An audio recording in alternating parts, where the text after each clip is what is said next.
una serie del Instituto de Historia Cristiana. Un vistazo a la Reforma, por el Dr. Ken Curtis, presidente del Instituto de Historia Cristiana. ¿Qué ha hecho el hombre ahora? Pero, padre, ¿no has oído? Este libro es el ataque de Wycliffe a la doctrina de la Iglesia, de la transubstanciación. ¿Contra la misa?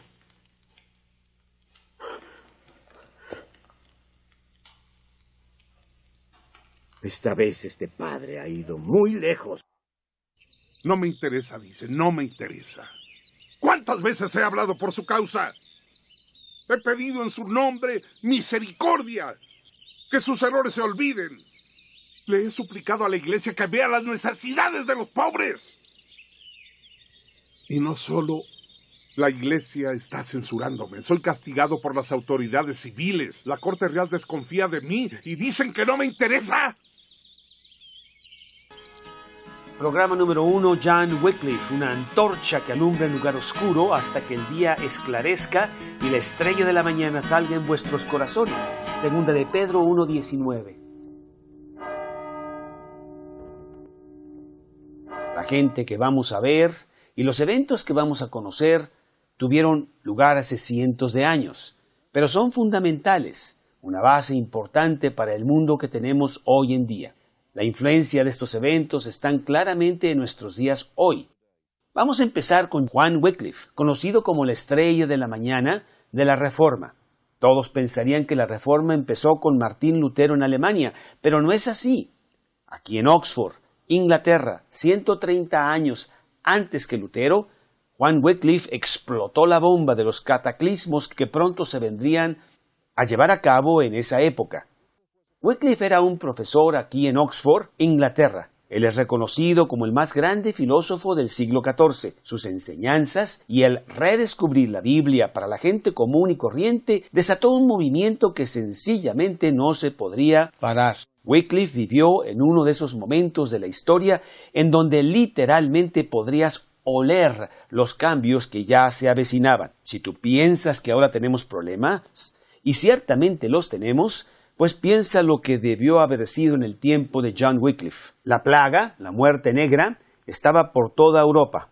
Esta terrible plaga acabó con casi la tercera parte de la población total. La guerra de los 100 años entre Inglaterra y Francia drenó la vitalidad de generación tras generación. Grandes tensiones económicas trajeron intranquilidad y revolución. Control de precios y de costos trajo que los campesinos literalmente se estuvieran muriendo de hambre. La Iglesia Católica había traído estabilidad y fuerza a través de esta edad medieval, había traído civilización a las tribus bárbaras de Europa, pero ahora aún la Iglesia estaba en desorden y en total crisis. En la cúspide de la carrera de Wycliffe, 1378, habría un gran sismo que vino a la Iglesia. 2 papas y aún 3 estaban peleándose por la supremacía del papado, y en medio de toda esta época caótica, Wycliffe regresó a los fundamentos de la Biblia, y de sus estudios, él concluyó que la Iglesia había corrompido las enseñanzas con superstición y que la Iglesia estaba mucho más interesada en la riqueza y el poder que en las enseñanzas de Jesús. Aquí ponemos un ejemplo de las prácticas que estaban llevando a cabo y que eran tan comunes en ese tiempo. Dios lo salve, doctor Wycliffe. Caballeros. Buenos días. Buenos días. Hola. ¿Está por terminar sus tareas? Así es, señor. Este es un salteador de caminos. Ha robado a los viajeros de estos parajes desde hace meses. Pero le espera la cuerda de la horca. ¿Estos jóvenes son sus estudiantes, doctor? Sí, sheriff. Véanlo bien en la desgracia, jóvenes. Y recuerden el destino de los hombres que caen de la gracia de Dios. Por favor, ahorres esos insultos, sheriff. No he caído de la gracia de Dios. Mis pecados están tan perdonados como el de cualquier hombre en Inglaterra. ¡Silencio, perro! ¿Este buen doctor ha de escuchar tu blasfemia? Por favor, sheriff. Por favor, déjelo hablar. Estoy interesado en lo que tiene que decir. Dios lo bendiga. He sido soldado del rey y no merezco este maltrato. ¿Por qué razón tomó la deshonrosa vida de asaltante? Pues lo sabe tan bien como yo, padre. Conoce la ley. Hace casi 25 años que redujeron la edad de los trabajadores. Dijeron que no podía aumentar. Pero el costo de la comida sube todo el tiempo. Un hombre no puede ganarse una vida decente y buena. Hijo mío, sé que tienes una buena causa para estar molesto, pero nada excusa el quebranto de las leyes de Dios. ¿Y qué quisiste decir con que aseguraste el perdón de tus pecados? Pues fui con mi párroco y compré una indulgencia, pagué buena plata por eso. Mi párroco me prometió que tendré la gracia completa de la Santa Iglesia para mi perdón. Podré ser ladrón, padre, pero soy un buen cristiano. Dime esto, buen cristiano. ¿Jesús vendía indulgencias como las tuyas? Bueno, mi indulgencia es buena. Hombre, el perdón de Dios no se ha de comprar con unas monedas. Sí, pero me costó muy cara. Mi párroco prometió que la indulgencia era buena. ¿Qué es lo que dice? ¿Que no vale? Créeme, hijo mío. El perdón y la gracia de Dios te darán garantías. Ninguna indulgencia lo hará. Le pediré al sheriff que envíe por mi vicario a la iglesia de Luther Ward y escuchará tu confesión. Te ayudará a encontrar el verdadero arrepentimiento. No es demasiado tarde. El arrepentido ladrón que murió junto a Cristo sobre la cruz tuvo la mejor garantía de todas. Hoy, le dijo Cristo, estarás conmigo en el paraíso. Ese ladrón no necesitó indulgencias. Solo necesitó aceptar a Cristo. Sí. Casi comienzo a creerle, padre.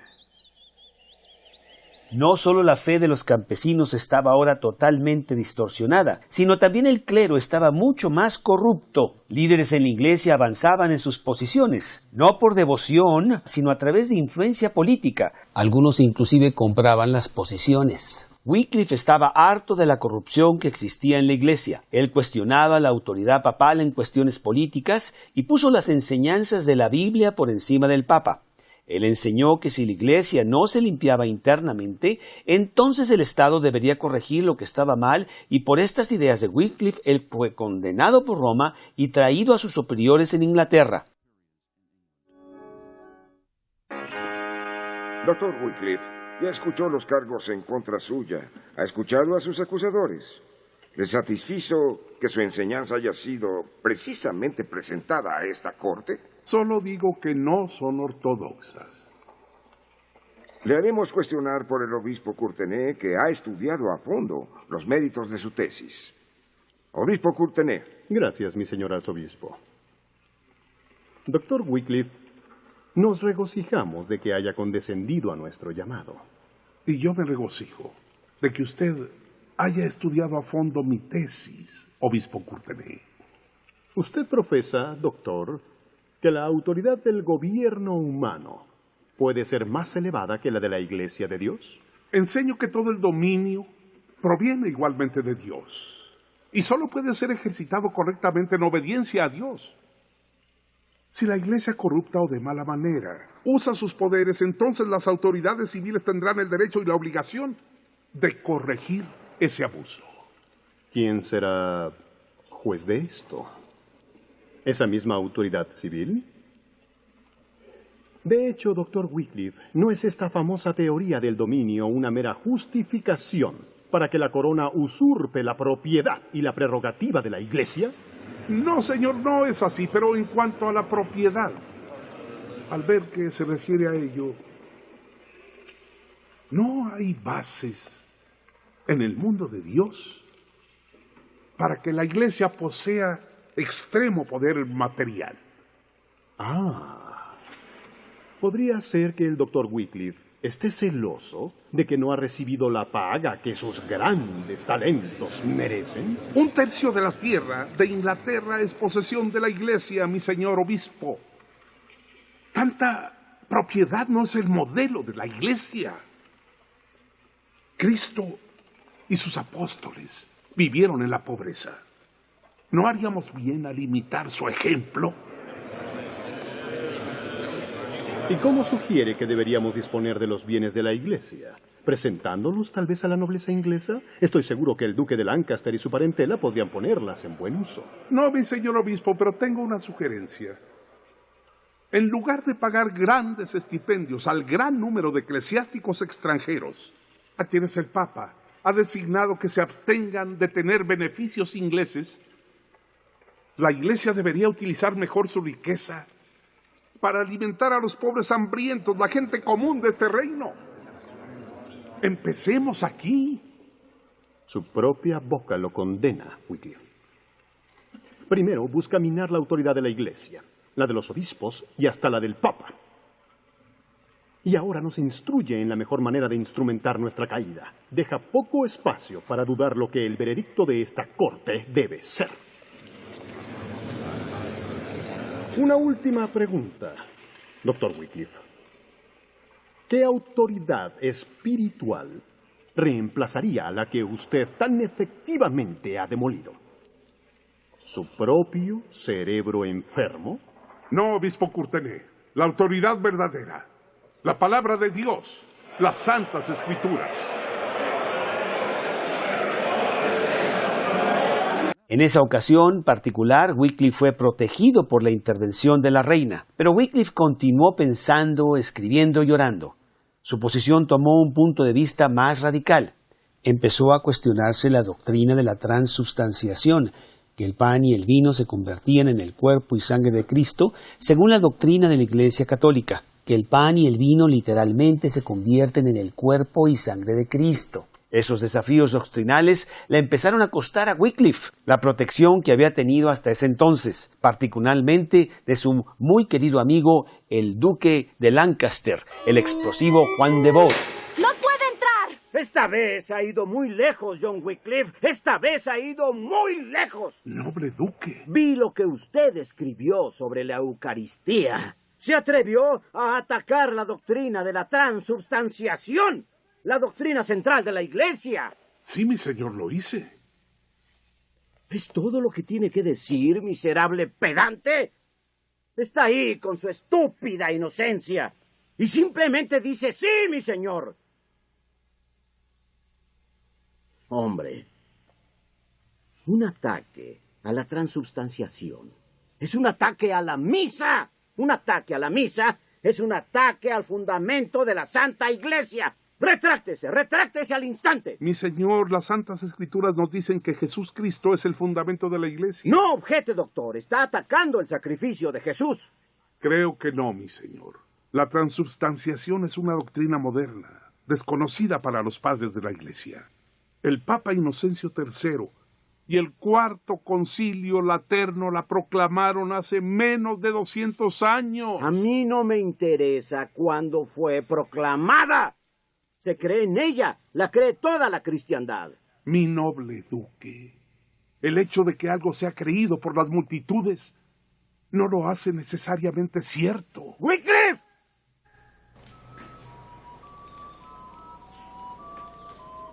El mundo de Wycliffe continuó desmoronándose.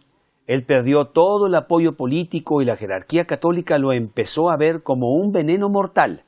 Luego los campesinos trajeron una revuelta violenta y fue sofocada, pero como Wycliffe era conocido como simpatizante de sus aflicciones, sus enemigos trataron de culparlo a él de toda esta revuelta. En esta revuelta el arzobispo de Canterbury fue muerto por los campesinos. El viejo oponente de Wycliffe, el arzobispo Courtney, fue el nuevo arzobispo y no perdió tiempo en irse contra Wycliffe. Su plan era destruirlo ahí mismo en Oxford, la base en donde Wycliffe estudiaba e investigaba.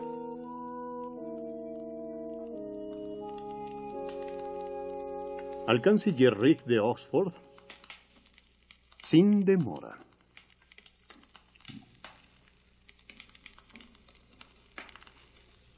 Ahora, John Wycliffe, veamos quién es el maestro.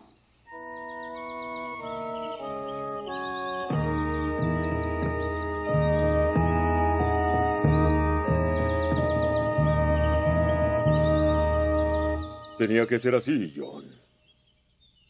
Desde mi asignación he peleado por la libertad de que enseñes en este lugar.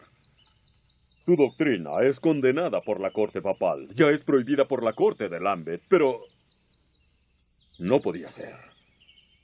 Ambos sabemos eso. Courtenay ha nombrado un consejo de 12 para controlar la universidad. Mi autoridad tiene licencia de ese consejo. Ya dieron sus primeras órdenes. Ve por ti mismo. ¿Seré privado de todos los privilegios académicos? No deseo aceptar. Dios lo sabe. No tienes elección, canciller. Mientras que la universidad sea un brazo de la Iglesia, no tienes elección. Si te resistes... Si me resisto, el Papa Urbano pondrá un interdicto en la universidad. La universidad perderá todos sus privilegios ganados. No perderé los míos. Precisamente. Aunque siento que ese será el fin del problema. Otras cabezas caerán. Estoy seguro. Probablemente la mía. No consideran que este lugar es el centro más grande de estudios del mundo cristiano. Solo quieren la conformidad y la obediencia apropiada. Se me prohibirá enseñar.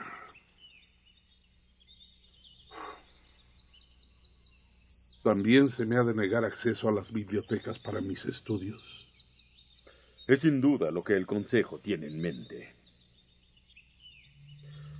John, su intención es simplemente quitarte todo lo que te importa. ¿Cómo continuaré mi trabajo? No lo sé, mi viejo amigo. No lo sé.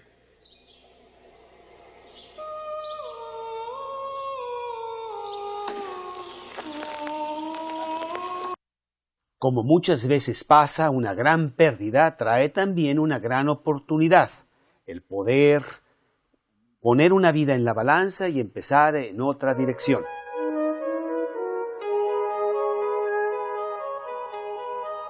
Sí entiendo. Te doy las gracias, Señor. Sí, oh sí. Ahora entiendo. Luther Ward. Oh, Señor, así será. Hágase tu voluntad. Toda mi carrera lentamente me ha llevado a ver que nuestra última autoridad no ha de encontrarse en las tradiciones o en los consejos, ni en la Iglesia, ni en el Papa. Nuestra autoridad es tan solo la palabra de Dios. Durante siglos, esa autoridad ha sido olvidada, usurpada, y ahora nuestra nación, todo el pueblo, nuestra civilización tiene hambre por la falta de la palabra de Dios. ¿Cómo pueden vivir los hombres bajo la autoridad de Dios si no conocen la palabra de Dios? El clérigo, la mayoría ni siquiera sabe latín, menos conocen la palabra de Dios. Mi tarea ahora,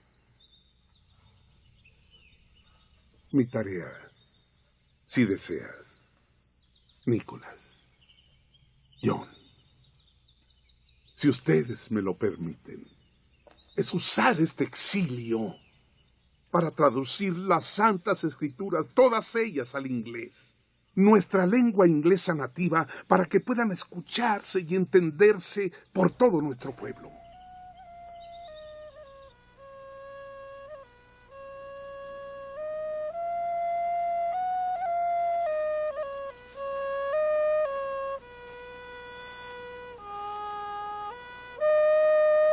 Y así Wycliffe y su grupo pequeño de asociados se fueron a la pequeña ciudad de Lutterworth. Wycliffe fue pastor de esta iglesia y partes de su estructura datan de los tiempos de Wycliffe. Aquí él y su grupo agarraron la monumental tarea de traducir la Biblia por primera vez al inglés. Ellos la tradujeron de la Vulgata de Jerónimo, la traducción autorizada de la Biblia de latín que venía del año 400, 1000 años antes. Mes tras mes, ellos con mucho fervor trabajaron cada palabra, cada frase, cada detalle meticulosamente investigado y rechecado. Y luego vino el importante momento de hacer copias para que pudiera circular entre toda la gente. Cada copia tuvo que ser hecha a mano. Cada copia adicional le tomaba a un experto cerca de 1 año en hacerla. Pero ellos persistieron y después mandaron decir que estaba terminado. Pero no tomó mucho tiempo para que sus enemigos rápidamente reaccionaran. Ha sido condenado por una herejía. Se le prohibió presentar sus perniciosas doctrinas en el púlpito o escuela. Oxford ha sido limpiado de su influencia para que ya no sea un centro de herejía. Y sin embargo, este estudiado doctor aún es una espina en la carne de la Madre Iglesia. Por ahora, ¿qué sabemos? Que él y sus acólitos se han comprometido desde el momento que se fue a Lutherworth a traducir las Santas Escrituras a la común lengua inglesa. La ley de Dios, que ha llegado a nosotros en el lenguaje divino, debe ser corrompida, desposeída de majestuosidad, tan desprovista de significado, como la lengua vulgar del hombre común ha de contener su sabiduría. En verdad, nos atreveremos a dar la palabra de Dios en lengua común a la gente común. ¿Entendemos verdaderamente lo que hacemos? No habrá quien abuse, maluse y malinterprete las Escrituras. Mis hermanos, claro que algunos sí. Pero guardar las Escrituras como propiedad de la jerarquía del clero ¿prevendrá su mal uso? Claro que no. Ha aumentado su abuso. Le daremos la palabra de Dios a los hijos de Dios y su espíritu los ha de guiar. Tomará tiempo crecer y entender. Pero tengo miedo del juicio que nos espera si no nos atrevemos a dar su palabra. Se ha reportado, Su Gracia, que la intención de Wycliffe es mandar otra banda de desaliñados predicadores al campo, esta vez armados con las copias de la nueva traducción. Deben ser detenidos de inmediato. Debe ser ordenado que bajo el sello del rey Richard y con la certificación de un obispo, que en adelante todos los padres itinerantes serán arrestados y apresados. Además, es el mandato de este sínodo que una condenación de John Wycliffe sea expedida a toda velocidad. Él, al fin, ha de ser entregado a nuestras manos para el enjuiciamiento y condenación que se merece. Pero Wycliffe nunca fue entregado en sus manos. 3 años después de haber llegado a Lutherworth, él sufrió un ataque al corazón mientras ministraba misa en esta iglesia. Él murió el 31 de diciembre de 1384 y su cuerpo salió por esta puerta. Wycliffe dejó un movimiento en Inglaterra que se llamó los Predicadores Pobres. Ellos fueron vigorosamente perseguidos, atacados, forzados a trabajar ocultamente. Pero los escritos de Wycliffe fueron llevados a Bohemia, en Europa Central, y ahí continuó el movimiento por medio de un sacerdote bohemio, Juan Hus, que vamos a hablar de él en el siguiente programa. Pero todavía hay un capítulo bastante sorprendente en la vida de Wycliffe, y para eso vamos a Constanza, en el sur de Alemania.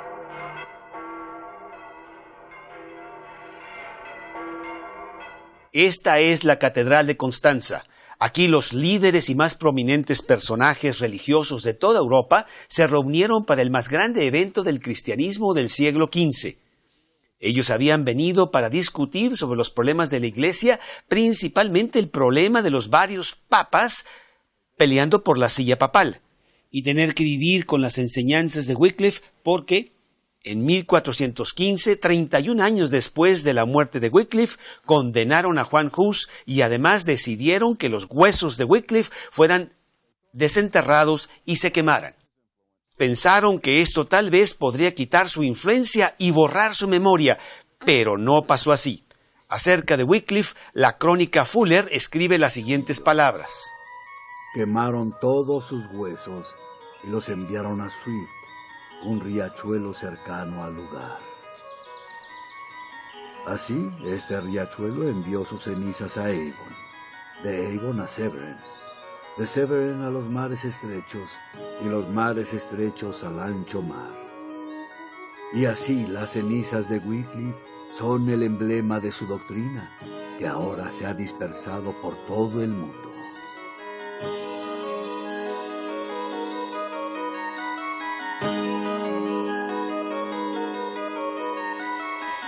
Esta versión acortada está basada en la película Juan Wycliffe, La estrella de la mañana, por permiso de Gateway Films.